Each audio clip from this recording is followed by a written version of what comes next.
A warning of significant weather was issued on Saturday, and later our timelines and social media feeds started to fill up with dramatic scenes of floodings and destruction along the Costa del Sol and areas of inland Malaga.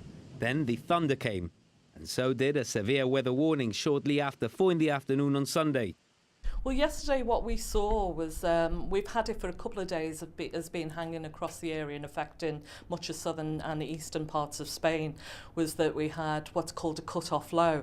Of course, you'll know the Spanish call it a gota fria. It's the same sort of thing, and what it is a little area of low pressure which breaks away from the normal jet stream, and it has very little flow around it. It can hang around the area for a few days, and what it can bring is a lot of instability in the atmosphere. It's got cold air aloft, and with the warm seas that we've still got across the Mediterranean, this is where you tend to see along coastal areas of the south and across the east of Spain gets these torrential downpours which cause problems, which of course we saw last week and we saw over the weekend, particularly yesterday, closer to home across nearby Spain and which hit Gibraltar as well. If you take the official figures, which are for the main gauge at the north front, which is the Met Office one, that had 56 millimetres, which is just short of a month's rain, but that fell in just 1 or 2 hours. You were warning about the possibility of rain, but it wasn't very clear on Saturday. We'd had some rain on Friday, as you've mentioned as well.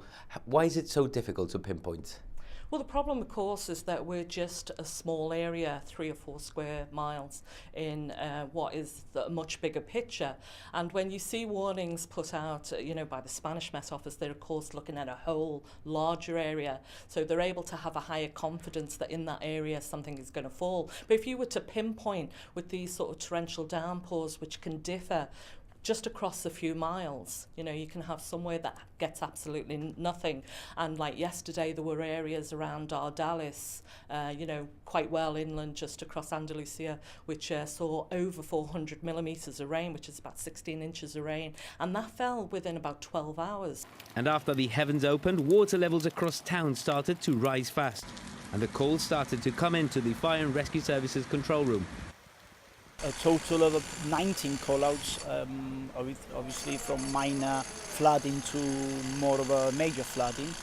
And we were in that few hours we were quite involved with floodings. The first call-out came at about 5 to 4 in the afternoon, and it's, as you know, it's all started from there with the roads becoming flooding, patios, underground garages, substations, and we dispatched our appliances, and once the appliances were out, we didn't arrive back to the station until approximately 8 o'clock in the evening.